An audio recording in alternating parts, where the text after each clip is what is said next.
Hey, welcome to Bikes, Boats, and Bivouacs. We're going to take a boat tour on the Soo Locks.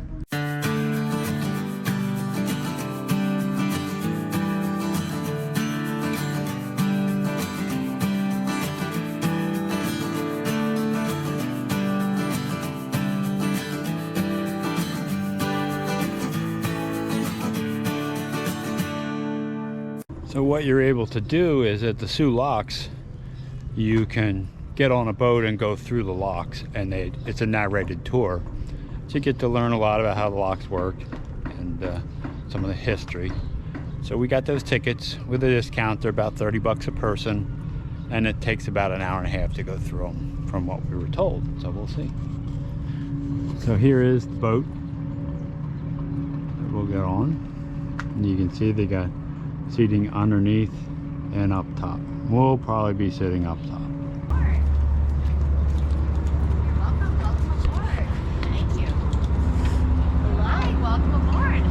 Thank you, Sheila. Hi, welcome aboard.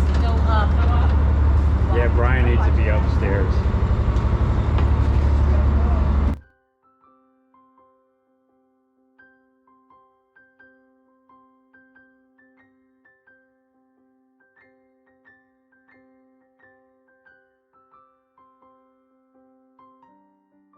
How you doing, Captain? I'm doing well. And yourself? Good. You got a license? Yeah, 100 ton. On a job? That's a little far for a commute from Pennsylvania. Oh, no, you just move up here. It's a lot prettier up here. Today's tour is entirely on the St. Mary's River. On the left, which is south, is Sault Ste. Marie, Michigan, with a population about 14,000. And Sault Ste. Marie, Ontario, Canada, population about 74,000, is on our right or north. Lake Superior is 16 miles to the west of us, and Lake Huron is 45 miles to the south at the mouth of the river.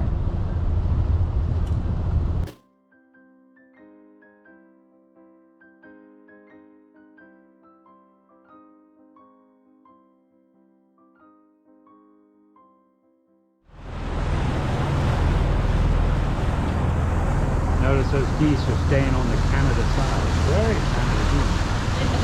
Very. Ahead of us and over to the left, you can see what's left of the St. Mary's Rapids. Now, before the Soo Locks were built, the waterway stretched across the shore from shore to shore. Those rapids were 3 miles length. Now, lock and power canal construction on the American side narrowed those rapids by half their original width.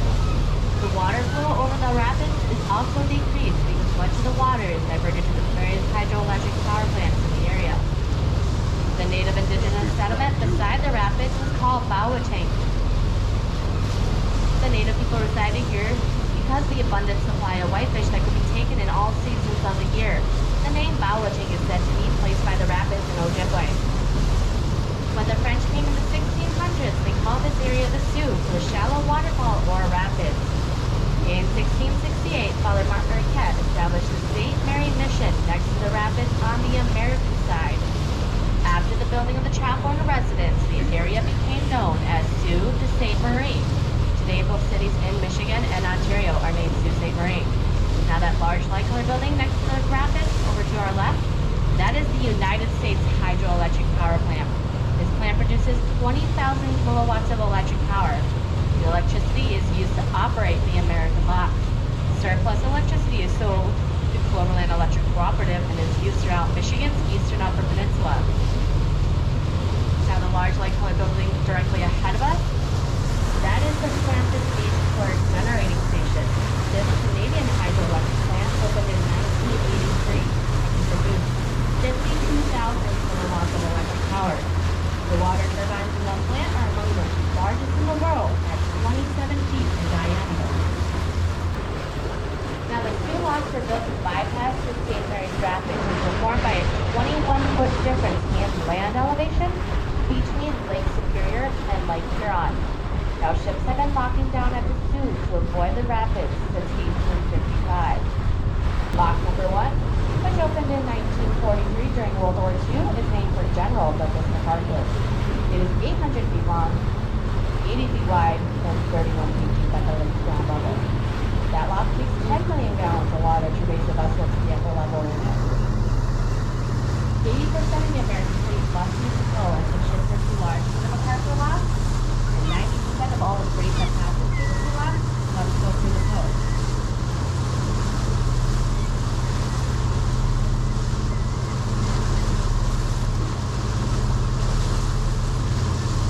On the site of the third and fourth locks, the new tow-side lock is being constructed.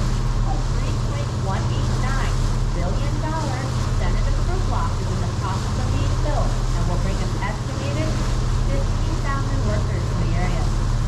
Michigan committed $52 million for this new lock project. This project is expected to take anywhere between 7 to 10 years. The new lock will be implemented with a tow. Phase 1 of the new lock project began in May of 2020 was a $32 million contract to dredge the upper canal. For the vessels of today to use the new lock, they had to deepen the upper approaches to the old third and fourth lock. Trade West from Mesquite, Nevada was awarded this contract, and they worked to deepen the approach by 6 to 8 feet, breaking into the sandstone bedrock. Most of Phase 1 has been completed. They are still finding some tight spots in the upper approaches, so they are still dredging a little bit. Now, Phase 2 for the contract for the new lock has been awarded to both Kokosing from Westerville, Ohio, and Alberici from Southfield, Michigan. This contract consists of $160 million in funding to stabilize the existing approach walls, allowing vessels to tie up and wait their turn to lock downbound through the new lock. This phase began in 2021 and said to be completed by summer of 2024. Phase 3 is the construction of the new lock chamber and will include rehabilitating the downstream approach walls. On July 1st, 2022, a $1.068 billion contract was awarded to Kokosing Alberici Taylor, a joint venture headquartered in Westerville, Ohio. They are expecting construction on the new lock chamber to begin later this summer. Phase 3 is said to take 7 years to complete, and the third phase will be completed by 2030. There is continued funding being valued at $803.95 million to be awarded over the next 3 years if it's needed. The plan for the new lock is for them to fill in the third lock and expand and deepen the fourth lock. Next to them is U.S. Coast Guard Sector Sault Ste. Marie, which is one of the largest on the Great Lakes. It is responsible for search and rescue, marine safety, port operations, and vessel inspections on Lake Superior, northern Lake Huron, and northern Lake Michigan. The Coast Guard oversees all the marine traffic on the St. Mary's River.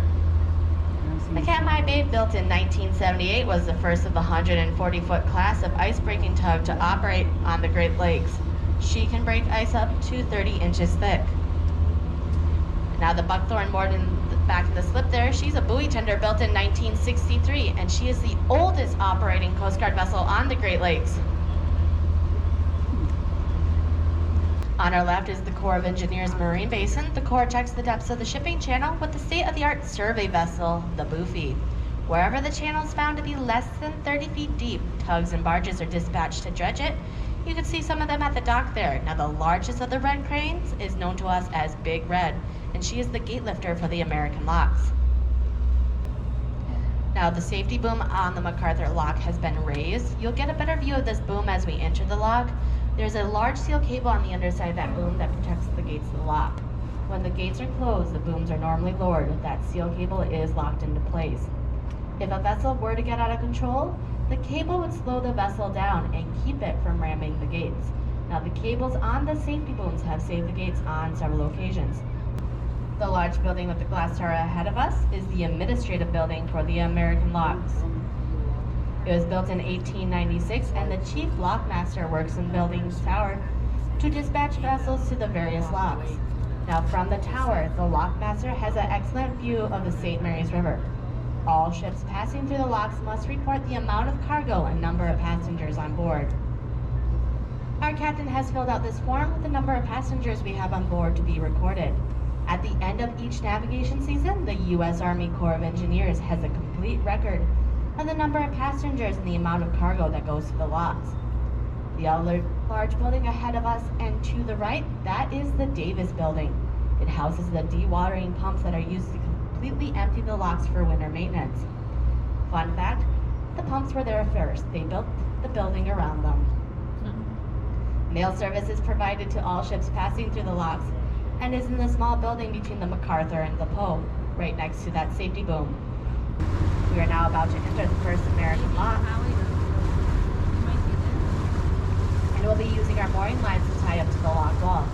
We would like to ask our passengers to please remain seated until we are secured to the lock wall. Once we are secured, it will be safe for you to move about the boat. However, we do ask that you stay behind those yellow painted areas around the mooring lines on the left side of the upper deck while we're in the lock.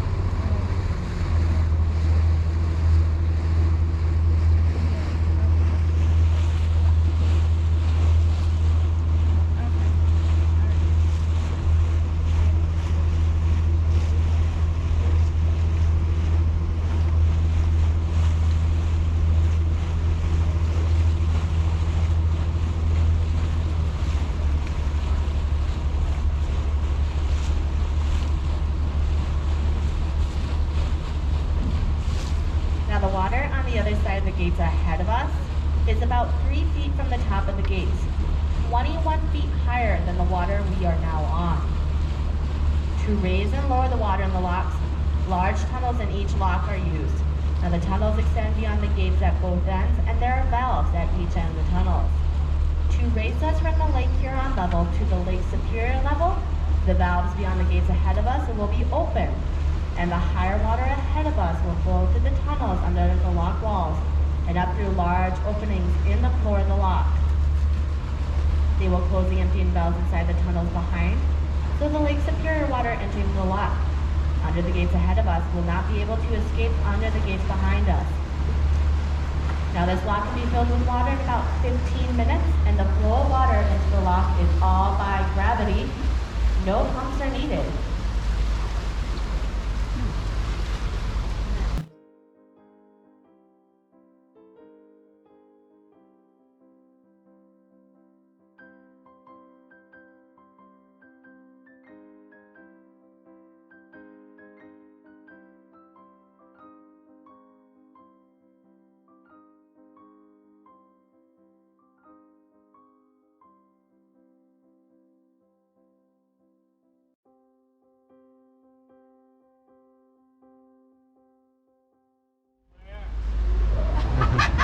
You're my ex. That's how this works. Oh, good shot. See, perfect.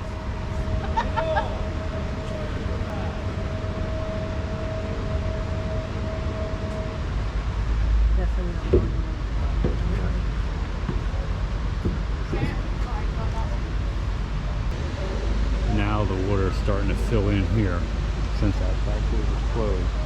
And then once we're up, you'll see those gates open.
Gates ahead of us have opened. We've been raised up to 21 feet to the level of Lake Superior. Once the gates are opened all the way and recessed back into the wall, the safety boom will begin to raise.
Now here we are in the lock going the opposite way back where we came from, and you can see that freighter coming up through the lock. The captain wanted us to get in the lock ahead of that, because if we had to wait for that, it would have added an hour to an hour and a half to our trip.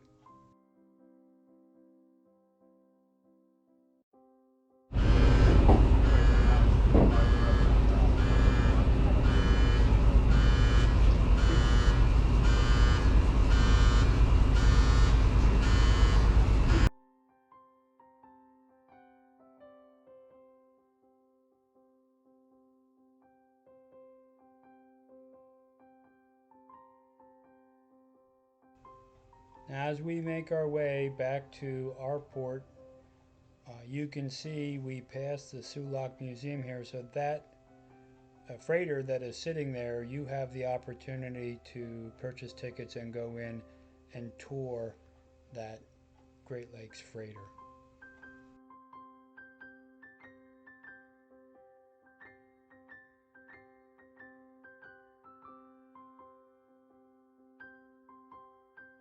As we pass the museum, you can see the hydroelectric plant where water runs under that to run the turbines, and you see people fishing there.